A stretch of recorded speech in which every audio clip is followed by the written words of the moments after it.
Hey, it's Zach from What the Pod Was That and the All About Nothing podcast. And America's birthday is coming up faster than we can track. Celebrate Independence Day in style with ZJZ Designs' latest t-shirt collection on TeePublic.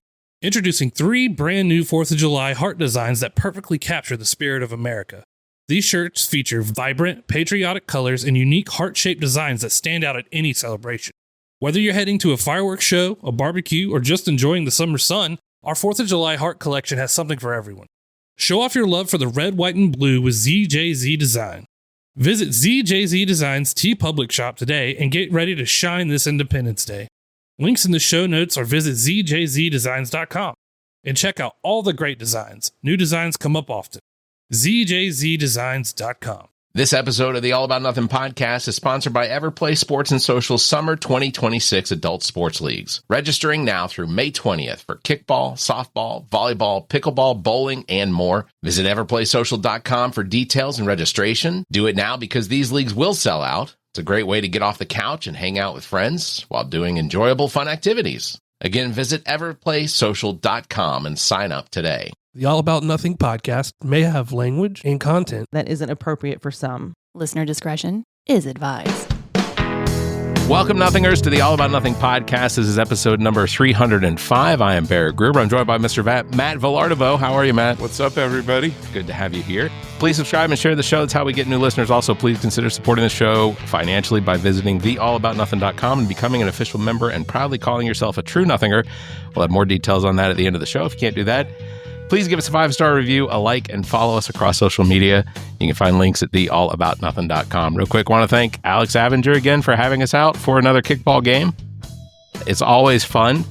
And honestly, everyone should sign up to play kickball or softball or pickleball. They took cornhole off for the summer because apparently it gets really, really hot doing cornhole in the summer. Strap on that ZJZ design shirt and That's call right. up Everplay Sport. Go do it to it, man, right? After going to a Soul House Sessions, Yeah, right? go ahead and Soul House Sessions. I like it, man. And then you can go to the South Carolina Comic-Con. Yeah, there you go. What else can we toss in there?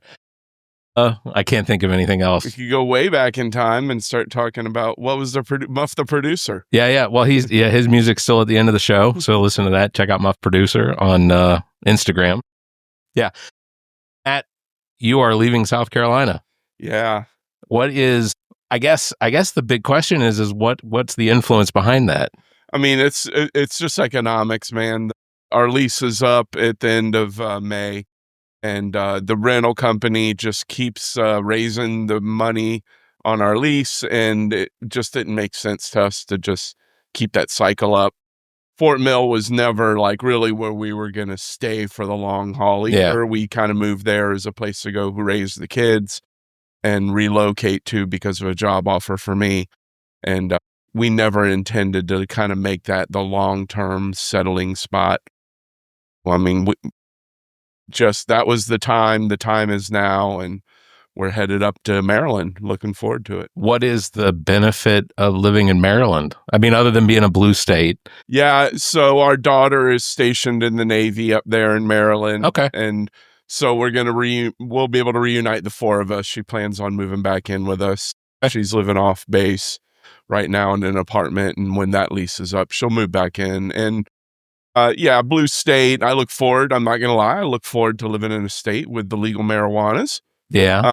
So that's exciting times for me. Yeah. And I lived in Florida when it was a blue state as a young man, but it was a Dixiecrat blue state. Yeah. Yeah. So a little different vibe than most folks around here would know when we talk about blue states. So I do look forward to that. And I know the area very well. You get 4 legit seasons, a little more of an intense winter up there than you get in South Carolina. But good public transportation, proximity to 3 good, reliable airports. So as somebody who travels a lot, I like Baltimore. those sort of options, and we'll be able to go places by train. We have, again, just a transportation hub there that we don't get because we're too far into the, deep South here, where transportation just falls right off the cliff. For sure. Baltimore. Are you going to be close to Baltimore? Or are you going to Very be close close to Baltimore. BWI would be the Okay. closest airport probably to where we're moving. Same division as Tampa? You'll see Baltimore playing Tampa, and actually two Yeah. good teams that. For now, right? I mean, Right. once they add these two new teams and realign baseball, we're going to see, I think we'll see all that. Thankfully, I hate that the Rays play in the same division as the Yankees. Yeah. The Orioles. I want the Rays to be out of that division. Yeah, ultimately, I'm really hoping that realignment and the additional two teams will bring a team to Charlotte, because then it'll kick me out of the Braves' greater marketing network, and then I won't have to pay $100 a year to watch the Braves play. And that would be a legit reason for me, even though I'm leaving, that would give me like a Carolina sports franchise I could get behind. Yeah. The Carolina baseball franchise. Yeah. I'd support Charlotte baseball. I think it's probably going to wind up being like Salt Lake City and potentially Nashville or Memphis or something like that. I think those are the two markets that are most I hear likely. it's Oregon for sure. Oregon, really? Yeah. Well, man, that'd be interesting. And if not That'd be Carolina, then Tennessee. Yeah. So Yeah. I'd be for it. we'll see. So, what is the state of South Carolina that you are leaving it in? That's a great question. So, I mean, I'm really excited. I am. I think people are kind of, wondering, what is Matt going to come on here and say? He's kind of like Fetterman. This guy just had a stroke, as the cheese slid straight off his cracker. But I am excited with all the state house filings. Every seat being contested is excited because, I have a well-documented history of being really frustrated with the way my two runs went with barely any filings.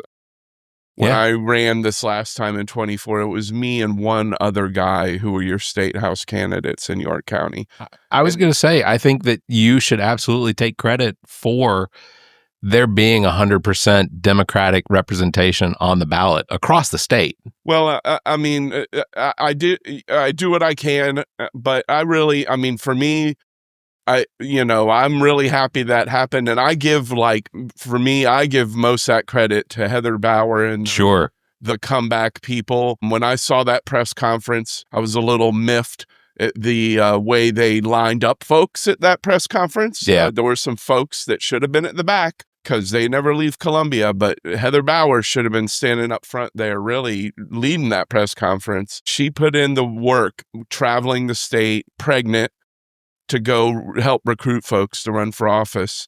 And, hats off to her.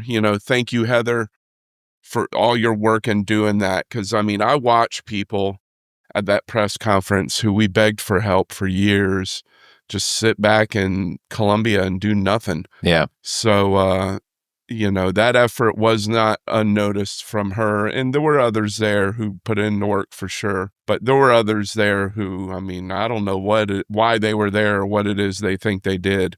But that's just the way it goes, right? That's Everybody's there to dislocate their shoulder to pat themselves on the back. Yeah, that's very true. Yeah, 100%. But, I'm curious. I think with those kind of numbers, statistically speaking, we should be able to flip more than 5 seats, right? There are seats that are in South Carolina in the House of Representatives. There are seats that are not being contested by Republicans this go around. And there are seats that, I know two folks, George Blumenthal and Catherine Redwine over in the Low Country, they're contesting seats that have never been contested by a Democrat. Yeah. They've been held by long-term Republicans, and they've never seen a Democratic challenge. Excuse me, that's just a great example of two much-needed competitors. And that's happening in multiple instances around the state. Julie Zimmerman's running against, insert blonde-haired white guy in Irmo. It's and that seat I don't think has been contested for probably 10 years, maybe. It was at least before COVID. Yeah, we're getting competitors in York County to all these seats where these, guys just, what are they? They're DEI hires, essentially. Yeah, of course. To use their own terminology. Most of them have run uncontested. And most of them, even when they do get a Democratic competitor, they never will show up for a forum or a debate. They won't do it again. Yeah. it's going to be frustrating watching things. I hope folks are ready to hit the road. I see some of these state house folks are out there knocking doors already. Yeah, you recently had a visit from a Republican state house candidate, but I want to see that sometimes people are timid to do things, and the door knocking, that's so critical. I mean, people ask how I was able to do it, and it was the door knocking that was how I was able to kind of enjoy any level of success, or able to cover any ground against, this big Republican giant in the state. And you got to get out there now. Waiting is gonna hurt you so bad, and you got to get out. You can't be of this attitude, I got to wait for this Republican primary to level out and see who it is. Right. Let these fools spend their money, fighting each other, determining who's more Republican-y. And, get out there, knock those doors, get your name out there. And that's how you find out what people really want too. Social media is a microcosm of the political verse. It isn't an actual pulse of how people feel politically. If you look, sometimes you see a lot of it is the same four people repeating, it's this human centipede of copy comments paste. And, copy paste sort of mentality. And the real sort of work is done out on the streets, going out into your community and doing that work, going to farmers markets, going to, your local neighborhood bar for whatever event might be there. Yeah. And doing those sort of things, pecking away at a keyboard and just thinking you're going to win an election from the air conditioning of your home. I just don't see that being a sound strategy. No, I agree. Teach their own. Not here telling anybody how to run their business, but knocking doors, sound strategy, and do it now. I mean, y'all really should be out there now doing it just as a, hey, I'm, such and such candidate. I believe running for my old seat is this young lady named Jenny Dench, Deutsch. She should, if she's out there just as an introductory, hey, I'm this person running for SC26. What are some things that are important for you? What should I be fighting in Columbia for you? Yeah. And, that's just simple. I think one of the things that I have noticed about some of the candidates that are currently running, especially against Republicans that have been in their seats for a long time, is it isn't necessarily that they are campaigning as Democrats, but they are campaigning because I see the signs. It doesn't say Democrat for state house. It says so-and-so for state house, kind of like what you did. Yeah. Which I think is absolutely the best way to do it. Telling someone that you're the Democrat or whatever, especially if you're not running challenged in the primary, I think is absolutely the best way to run your campaign, because you can campaign on the issues that you learn as you go through the campaign. I mean, from my district to a district right next door, between 88 and 89, I'm saying that I don't know if 88 and 89 are next to each other, but the issues could be different. It could be between here and West Columbia. It could be two completely different things that people are really needing or wanting. This is a bit lower income than, say, the West Columbia district. Yeah. And so what affects us here may not affect that district.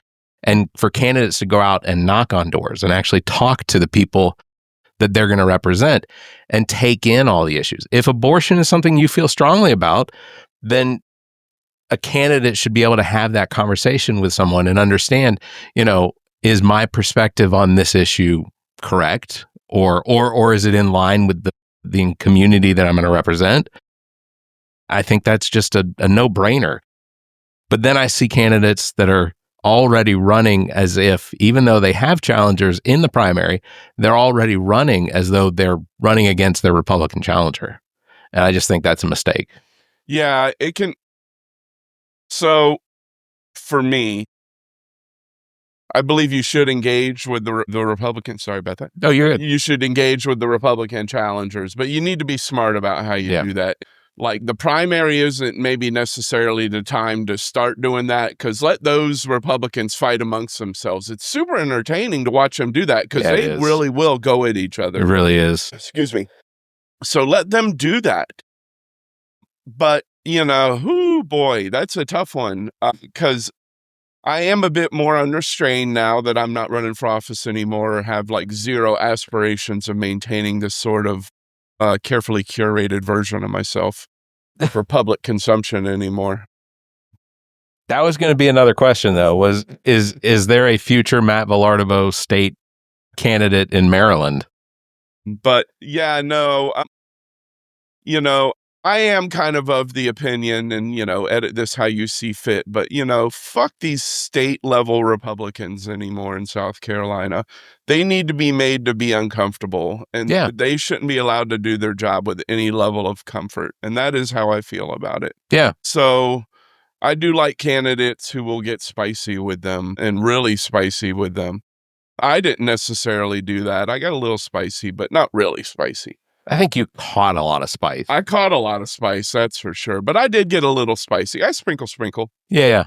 But yeah, the timing of it's really important. Like, because for me, I like serious candidates. I know I like to joke around and catch laughs and like make people feel relaxed with that. But I do like serious candidates. People I feel like I can trust are going to go to Columbia and like really tackle serious legislative issues, push back on, bullshit legislation from the Republicans. Yeah. And not just sort of lay down and like, oh yeah, let's just put the 10 Commandments in the classroom. Oh no, hate crimes legislation again this year. Right. The Karen Filipari meme from The Office. I don't want that. I want warriors. And so I do get mad. It gets annoying sometimes, because I do, you'll see sometimes almost like a push, well, I don't want to like call out my Republican opponent. And it's like, yeah, call them out, actually. I think that's one of the things that Bill Kemmler does very well is he'll watch through all of the hearings and the committee hearings and the floor hearings and things like that. He'll make clips out of them. And my assumption is that as Dr. Jamil Brooks's campaign gets further along, that as her campaign manager, he is going to be pulling out every single opportunity that he can against her challenger. Well, a few years ago when he found that little clip of Brandon Guffey referring to South Carolina as like the Silicon Valley of the East Coast, and like wanting like tech data centers here and all this like tech stuff coming here, I was like, oh, Bill, bless you, sir. I mean, because in York County, I mean, the Democrats for the most part in York County, I mean, he's like a clown to us. Yeah. So, anytime you can like find something on that guy. Yeah. It's like, yeah, thank you, Bill. He has his own podcast. Of course you can find stuff on him. He had Jermaine Johnson on it. Did he? I did not know that. I thought it was an April Fool prank when they announced it at first, and sure as shit, Jermaine was. That's interesting. So just to reference back, you had Brandon Upson on here. Yeah. I remember when Brandon was telling you, listen, if Brandon Brown is out there this time, like these are the times when you kind of do need to talk to that broader audience. And if Jermaine's out there just talking to that Democrat base and only like in those Democrat years, he's kind of wasting a lot of time. So I think that was smart of Jermaine. As painful it is to see him sitting there yucking it up with those two goobers, he needed to be on that podcast talking to that audience. Yeah. I'm going to have to go back and watch, what is their name of their Politics and Pints? I kid. I mean, listen, Guffey in particular, he's definitely, the other side of the coin to me in a way. I like going back and forth with him. He's and you're right. I will say this about Brandon Guffey, that I absolutely, he likes mixing it up. Yeah, he does. And he is an equal opportunity political discriminator. He will go after Republicans, especially in normal situations. He will go after them if there's, the RJ May situation. Yeah. Unless you're Josh Kimbrell. Oh, yeah. So I wanted to bring this up So back in 2014, then an upstate conservative Christian talk show radio host, now a South Carolina state senator, Josh Kimbrell, was accused with sexually assaulting a child, a 3-year-old. According to the warrant from the Greenville Police Department, Kimbrell fondled and sexually assaulted a 3-year-old victim. So this year, back in February, and just... Hold on. Just because Josh Kimbrell likes to sue people. Yeah. Let's wrap that little segment up with Josh Kimbrell. Those were ended up being unfounded by DSM. So that's what I was going to... I want to immediately mention Mm-hmm. that, though, because Josh is like out there suing firefighters and other attorneys. And just in time for his campaign for Republican gubernatorial nomination, the state solicitor dropped the charges. And they were unfounded. Yeah. But regardless of that, during your 2024 campaign, you had an incident that was pulled out of a basement in Tampa from when you were much, much younger, longer ago than 2014, where I'll just say David Martin used against you in the campaign. Now, what happened, whatever it was that happened, those records were expunged, correct? Correct. The charges had been dropped prior to that. Yep. They found out about this on a Google search, not Right. because they did a background check on Right. me and it turned up through a legal background check, but because they dug around on page 5 of a Google search. Right. On a newspaper article. In that situation, again, and not related to anything having to do with minors or anything like that, you received backlash from David Martin, who is current state representative for District 26, Brandon Guffey, our Secretary of Treasury or Treasury Secretary in South Carolina, Curtis Loftus. There's no forgiveness on the Republican side when it comes to what it is they can use as ammunition. But on their side, it's all forgiveness, ultimately, all the way up to the president. That is, it's got to be something that eats at you. Yeah, it is. Like, I'm very supportive of like keeping kids off social media and keeping like predatory practices of social media companies at bay. And that is something that Brandon's also deeply involved in. So we end up at similarly branded events. And I went to something that he was at, and I have to like sit and listen to this guy brag on himself about how he believes in showing people grace, and he believes in forgiveness and not putting his foot on people's throats when they're already down and kicking them. People, and it just, I'm just like, is he doing this to mess with me? Because you just want to stand up and go, but. It does eat at me, but you do learn. Jermaine Johnson once told me, he's like, I know it's hard. He's like, but you gotta, you can't hold grudges when you're involved in this world, and you really gotta learn to just kind of brush stuff off your shoulder. He said, but man, I know. He's like, you get pissed off as all hell with some of the bullshit people say about you with impunity. Oh yeah, as if they were a witness to it or involved. And I try my best not to like repeat it. Sure. And it's hard. Sometimes I do want to like, get back after people, but it doesn't like further anything. The war award stuff and the like back and forth bickering, it's immature. Unbecoming. So, but yeah, I mean, it is super frustrating, right? Because, and then you see them like going on their podcast and apologizing because they said, I accuse so-and-so of supporting David Pascoe and, and they're all apologies. Yeah. I get a kick out of them both. Sessions kills me because he's like the king of folksy. And I think it was Jon Stewart. He was like talking about one of the U.S. senators getting like really folksy. And I was like, it reminds me so much of Sessions, because like anytime Sessions has to defend something or like actually like get on top of the mountain and defend something, he gets like crazy folksy. He's like, well, golly, ducks, dadgummit, I'm not going to put up with this guff. Yeah.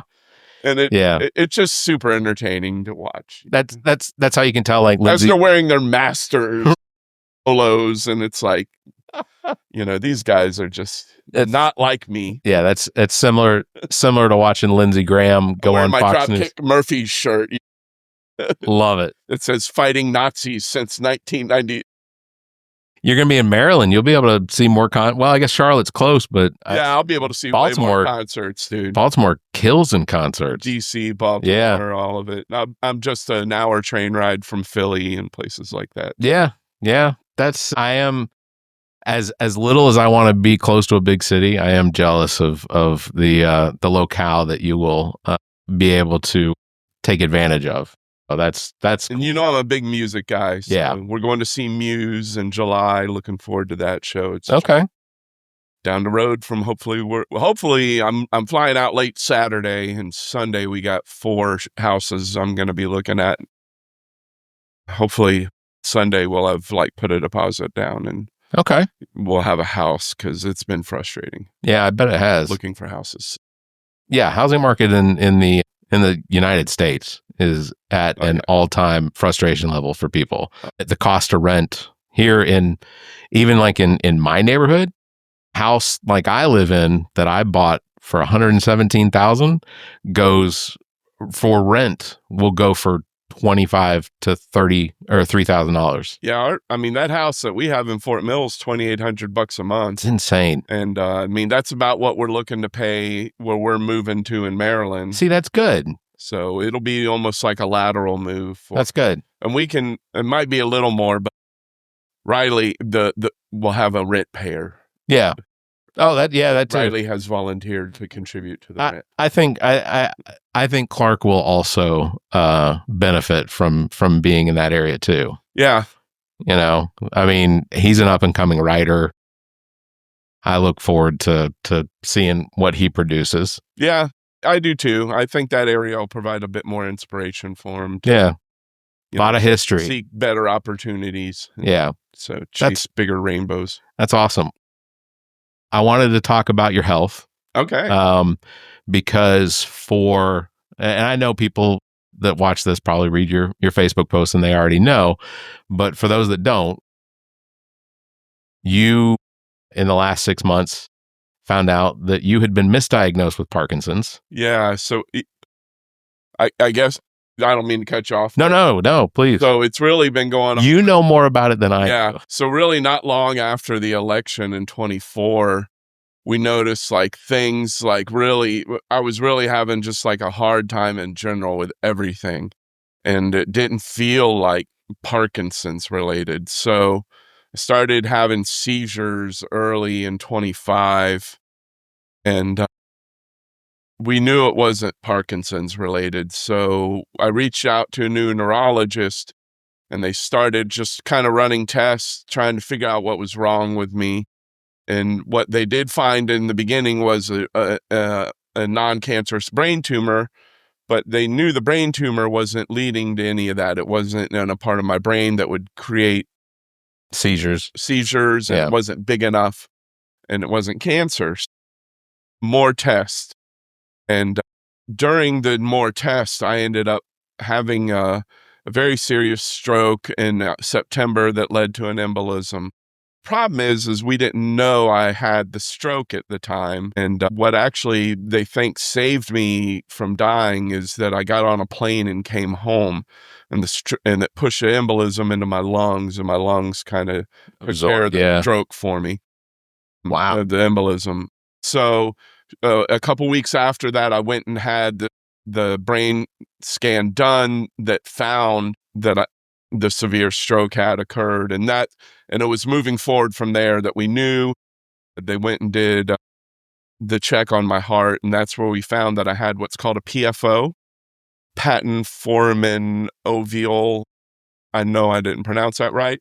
It is actually a very common birth defect. It affects nearly a quarter of all people, not just Americans, but people on the planet.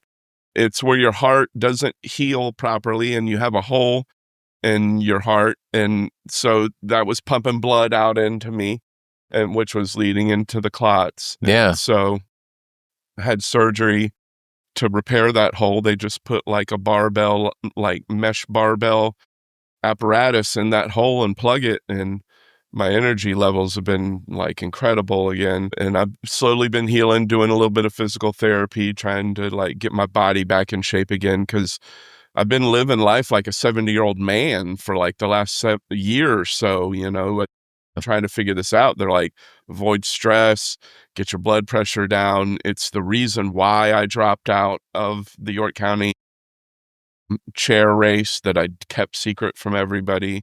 Yeah, I didn't know it. They were like, I mean, I knew you were dropping out. I didn't know that they was. were like, you got, I don't imagine you being involved in politics is helping your stress, Mr. Vilardebo. Well, even if you were healthy. And my blood pressure was of concern because it wasn't just the high blood pressure.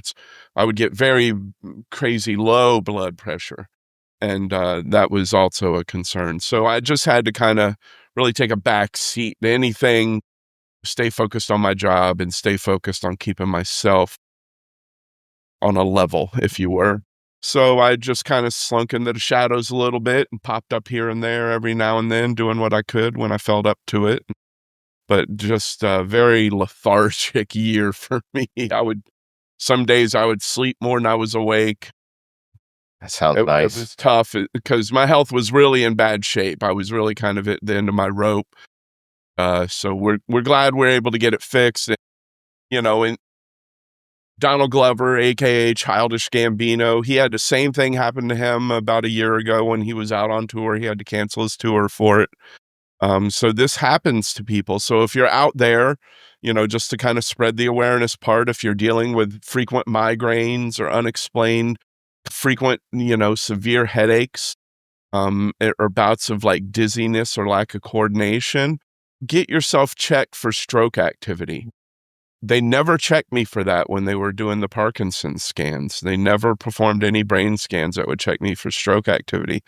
When they did the MRI with contrast and they were showing me, years of scars on my brain from the mini strokes, I mean, it was shocking to me. I was, it was hard to process finding out that I had spent 5 years thinking I had Parkinson's, getting pumped full of Parkinson's meds, being treated for Parkinson's, being a Parkinson's advocate, being all over the media as a Parkinson's guy, and I don't have it. And all these people I met and grew close to still have it, and I had to deal with a lot of like weird mental health stuff coming out of that. I'd have to imagine so. A little bit of survivor's guilt or, like stolen valor kind of stuff in a way. It's hard to describe, but it was weird. I have to imagine though that the Parkinson's community, your Melissas, your nobody Shaky at all was like, I knew it. Everybody was like,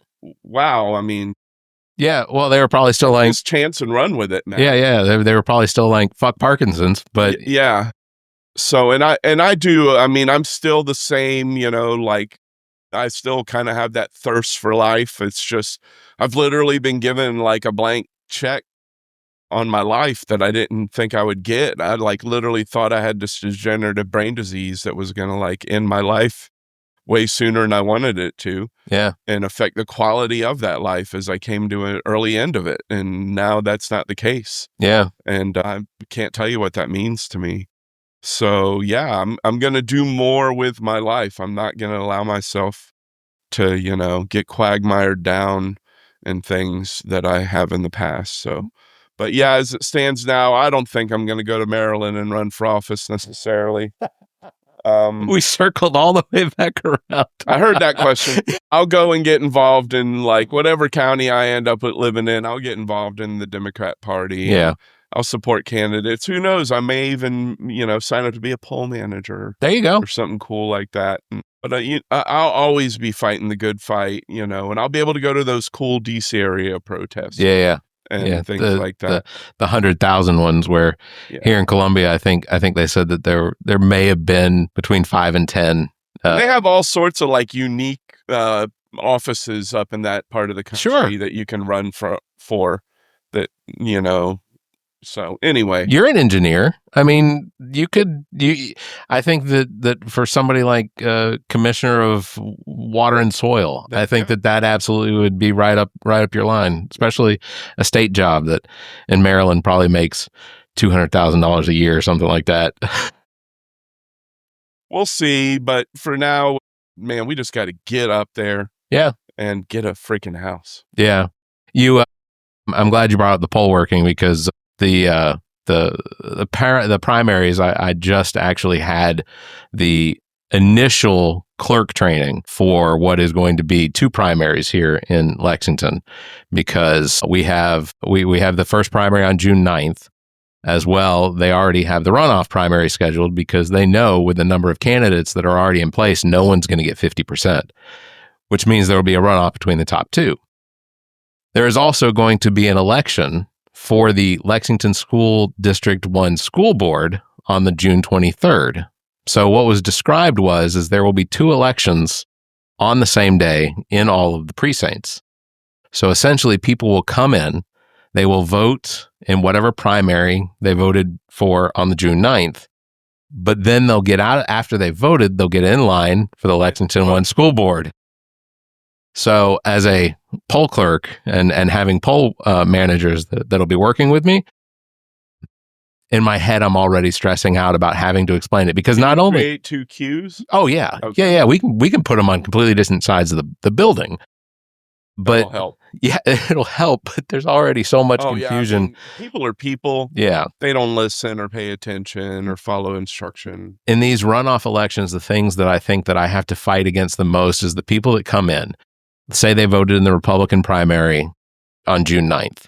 They come in on June 23rd and they want to vote in whatever primary they want to vote. And sometimes they'll come in and say, I want to vote in the Democratic primary. Well, I'm sorry, you voted in the Republican primary first time around. That's where you have to vote. There is no option. Yeah. And that's state law. But I foresee 2 really busy days in June for me. That being the case, go check your voter registration, please. Yeah. Go check your voter registration, especially if you're a female. Yeah, 100%, especially if you're a female. I think I saw that according to Polymarket, the likelihood of the Save America Act is somewhere around 2% right now being passed. And that's before the Democrats potentially take over the House. And at that point, it falls to 0. Dead in the water. Yeah. So, it's going to be an interesting campaign season. As someone who is going to be an observer from outside of the state, what are some of the things that you are potentially most hopeful for South Carolina? Again, the state house seats getting flipped. I would like to see at least that get back to where it was. Not a super majority by the Republican Party. Yep, I would like back before the first slaughter in 22. Yeah, 2022. 22 when I first ran. That was bad. Yeah. I mean, we took some big hits in 22. I can't remember who was running the state party then. 2022? He was probably slap incompetent, if I recall correctly. I think probably shouldn't be running any more political organizations. I think he's running for a statewide office now. They're not getting my vote. Yeah. And probably won't come on the podcast because the one time that he was supposed to, he showed up at the studio, never confirmed his appearance, and in his office called me. The old studio in the hood? The old one behind the big hotel, yeah. Oh, I'd love to see that little guy show up to someplace like that. Yeah, he showed up there. I get a phone call from his, I guess his campaign manager, something that says, hey, so-and-so is at the studio and the lights are off and nobody's there. I said, you all never confirmed your appointment. And we're not going to show up in the studio and pay studio time if no one confirms. Shout out to GOT Studios, by the way, over here in Lexington. Are they still around? Yeah. Oh, yeah. Dominique still runs that place. He is, it's great on the inside. I love that environment. Yeah. I remember when I first pulled up, I was like, oh, okay. Yeah, a little house. Yeah. I think the one behind the hotel actually used to be a yoga studio, which I don't know how, but it had a little reception area and whatever. And I guess they just did rooms. But no, where Dominique's at now, GOT Studios, he's done a considerable amount of construction in there. So that now, other house. Yeah. Okay. So he's doing really well and continue to hope for as much success comes his way. Absolutely. But yeah, I'd like to see some. That's another plug. GOT Sound Studio. Yeah, I'd like to see some state house flips happen. I would like to see like Democrats take SC1. I'd like to see Matt DeFord win that election. Yeah, DeFord's a really good candidate. I think John Vincent can win his election. Okay. I really do. Could you imagine South Carolina having maybe not a majority of the congressional seats flip to Democrat, but 3? I mean, to have 3 Democrats out of South Carolina, I think would be absolutely amazing and plausible. Yeah. Absolutely plausible. But it isn't that I don't, you got to be like realistic sometimes too, though. I mean, some of these races are going to be really almost impossible to win. I think one of the Jermaine Johnson. Yeah. I really think he can be our next governor, but man, if he does it, it'll be close, man. It'll be close. It is. Yeah. Ultimately, I think that it's going to be But I think it's his primary to win. Yeah. I don't think anybody's buying what Mullins McLeod and Billy Webster are shilling. No, and ultimately, I don't really see them campaigning. I don't take either one of them serious either. It isn't that I'm like mocking Mullins McLeod, but the whole in his underwear back of the cop car video is enough of an unforgivable for me to say, nah, you're not serious. And then like being Bill Clinton's like guy and like doing the whole payday loan thing. Yeah. Like, sorry, those are like red flags for me. Yeah, 100%. Like, yeah, no, thanks, but no thanks. Appreciate your service back in the day, but no. Yeah, you were the guy that kept the appointments for Bill Clinton. And I'm not saying that I just don't know enough about Willie Webster to be able to have a good idea of what it is he represents, but I know Jermaine. I know Jermaine. Like, I've sat around and like chopped it up with Jermaine in private one-on-one conversations and intimate environments so people don't get to have audiences with Jermaine. And, I was one of the people getting phone calls on that fateful night that we thought, we were going to lose him. And, I was up till, me, I'm in bed early. I was up till midnight that night. It was a weird, kind of thing happening. And then for me, watching the subsequent cover up. Yeah. Where it was like a South Park episode. We were just waiting to see. Yeah. We had nothing to do with this. We were just kind of waiting to see how it was going to play out. That sort of see Jermaine with those people publicly since all that went down. Yeah. FYI. Ultimately, I've already rendered my decision. Jermaine is the guy for me. My vote. I'm giving that guy money any way I can help him. I mean, I've reached out. I've tried to. I want to do an event for him in Fort Mill. I know the clock's ticking on that, but Jermaine got my support, and if anything I can do to help that guy, he can count on me. Well, I'm hoping to have him on the show end of April, probably episode release middle of May. So that's kind of where we're going. Matt, is there anything else you want to talk about before we get out of here? Because you're going to be on a plane tomorrow to Maryland. You're going to be tromping around the suburbs looking at houses. For sure, the burbs of Maryland. So what's edit this how you want when you're putting all this. I'm leaving it all in. So, York County, super interesting county to be in. Yeah. So, all right, so we got David Pasco running for Attorney General. Right. Former Democrat David Pasco. And there's a lot of Republicans who really can't stand that guy. Yeah. And there's a real effort against having him run, because he was an actual Democrat getting endorsed by Biden and helping Democrats win elections in 2024, just that last election. So it's always hilarious to me when I see that flipped in my own county and you see somebody running, say, for Congress who worked so diligently to get David Martin elected to state representative, and nobody has the courage to say anything. And if I say anything about it, it's just me being pissed off because they work so hard against me. I'll comment on that. So that kind of shit pisses me off. Yeah. And I really do. So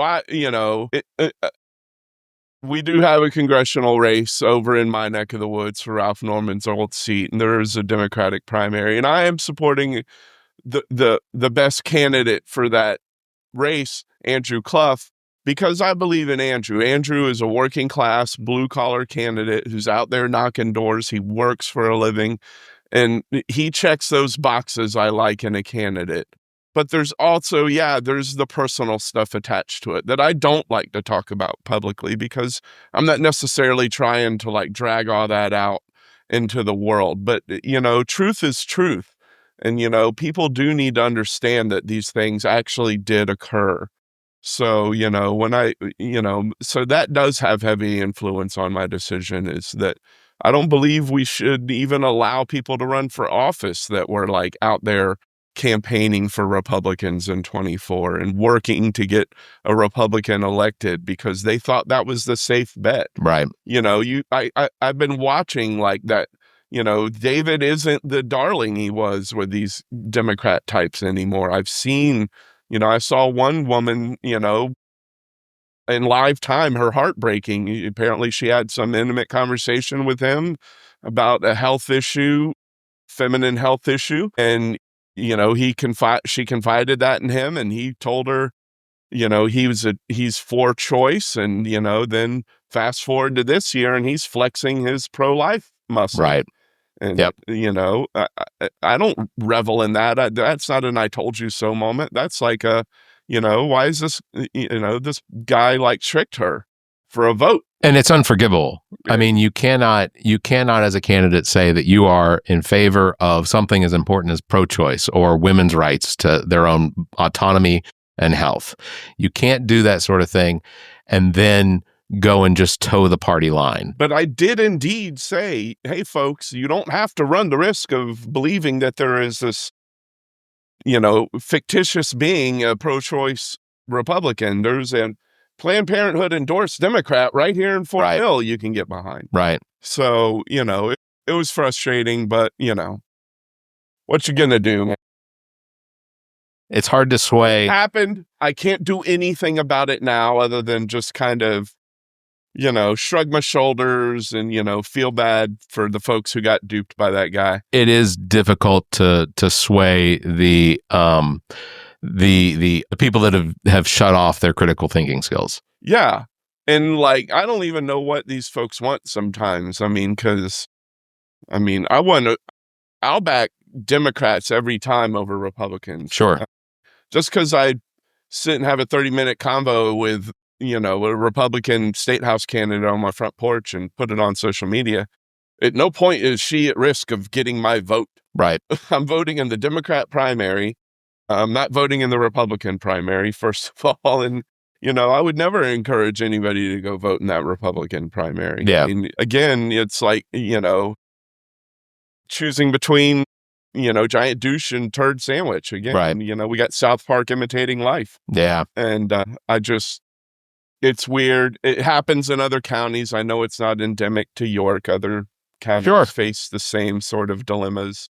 But York has an interesting demographic. It's the suburbs of Charlotte and the influence of Charlotte politics. And then that's mainly Fort Mill, though. Rock Hill, I would be shocked if Rock Hill comes out of the election without flipping at least 2 state house seats. That Rock Hill's very flippable. If those state house candidates run good, strong races where they're doing the comparison contrast and they're running they're putting pressure, they can flip them. Guffey's seat is flippable. Sessions' seat is flippable. Randy Ligon's seat is flippable. I mean, I could put a lineup in this room of a bunch of old whites and say, show me Randy Ligon, and nobody's going to be able to do that. Yeah, I think one of the things that's also remarkable.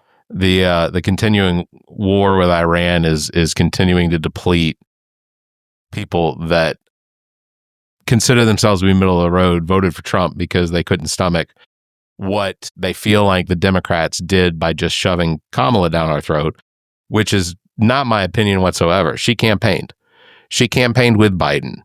And ultimately, while I still consider Biden to be based on the efforts and what was done during the effective 2 years that he really had, to be one of the best presidents we've had. The number of things that he got a lot done. Yeah. Man. I mean, he did the work. Yeah. And he still doesn't have fucking dementia.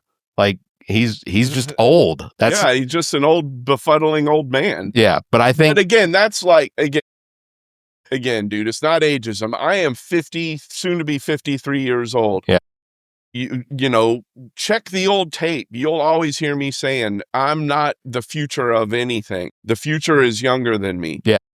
I firmly believe our future, we got to stop with this, the septuagenarians and the octogenarians. They should be, they're never going to know to move out of the way. We got to like move them now. We saw that. And, you know, I know it's a raw nerve.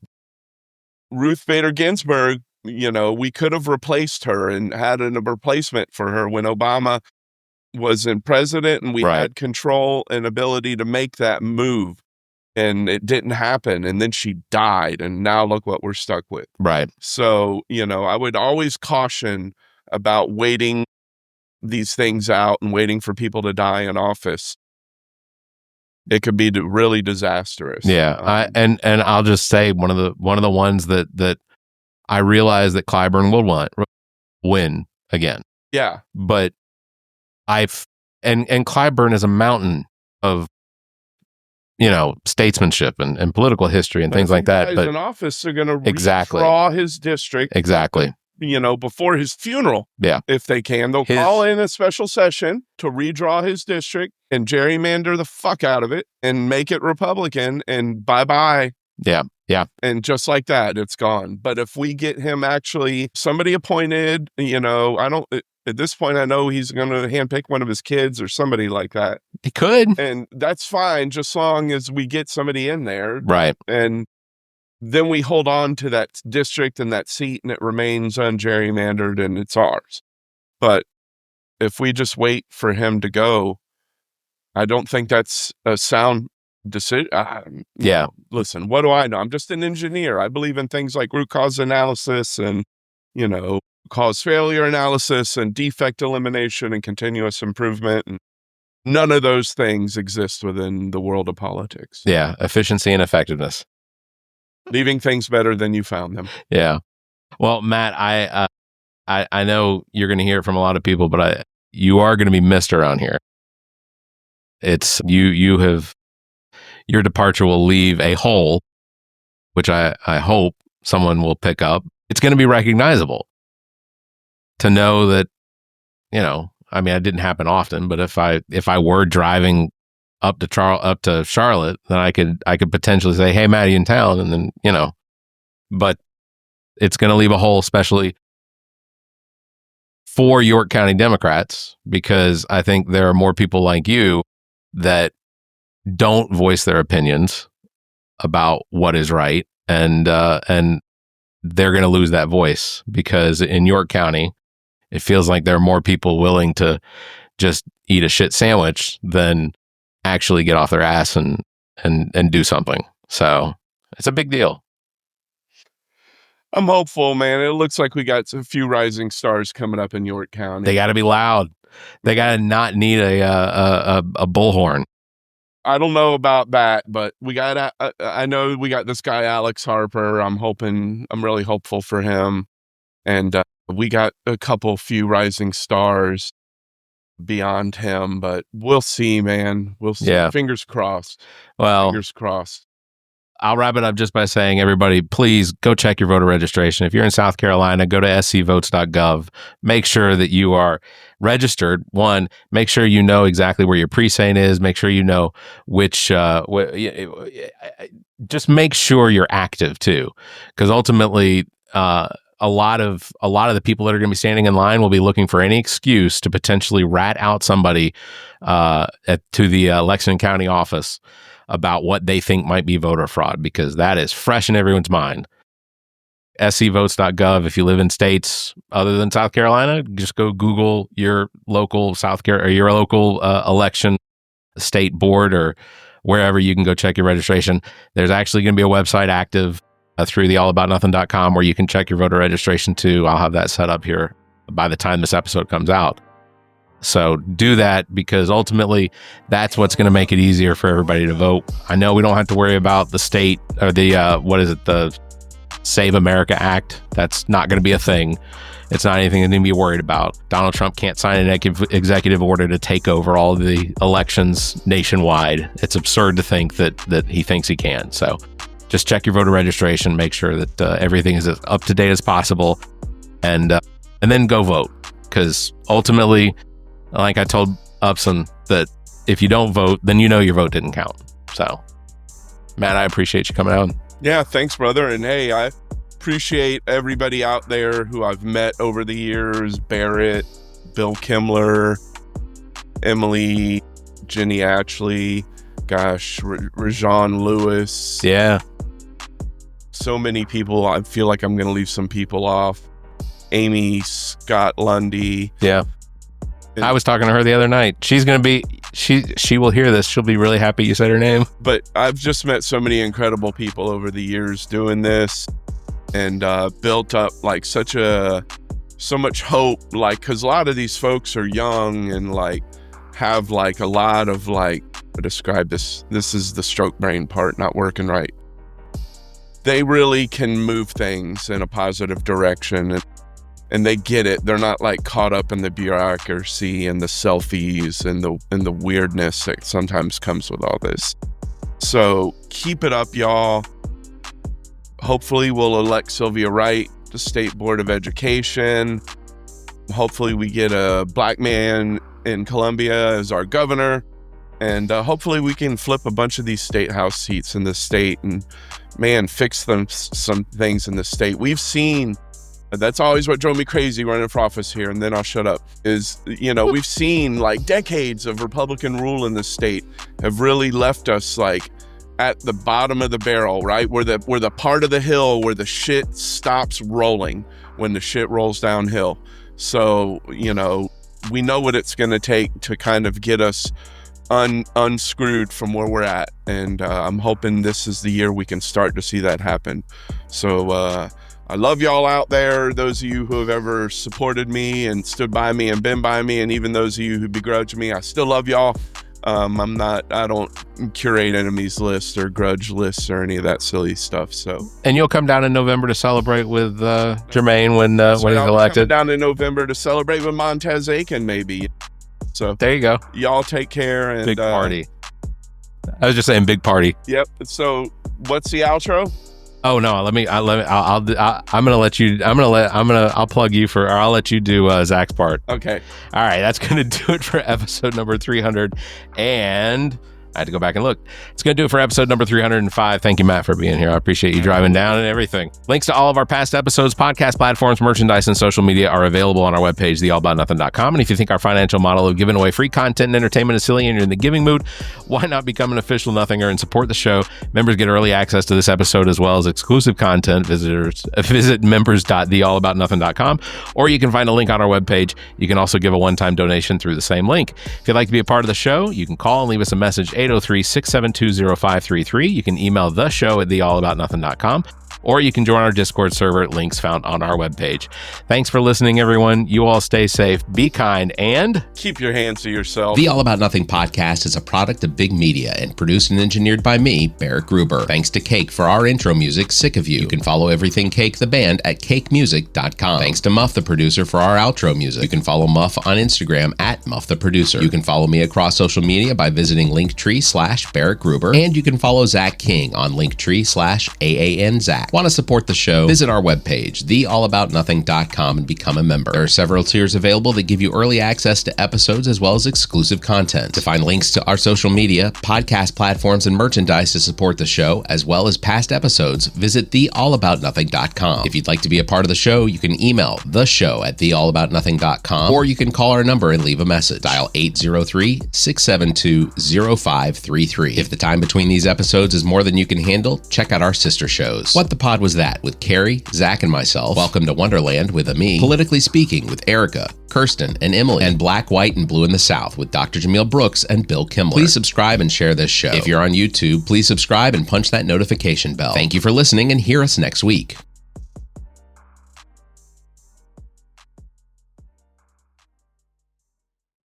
preceding podcast is solely owned by the host or hosts and is distributed by Big Media LLC. Copyright 2026.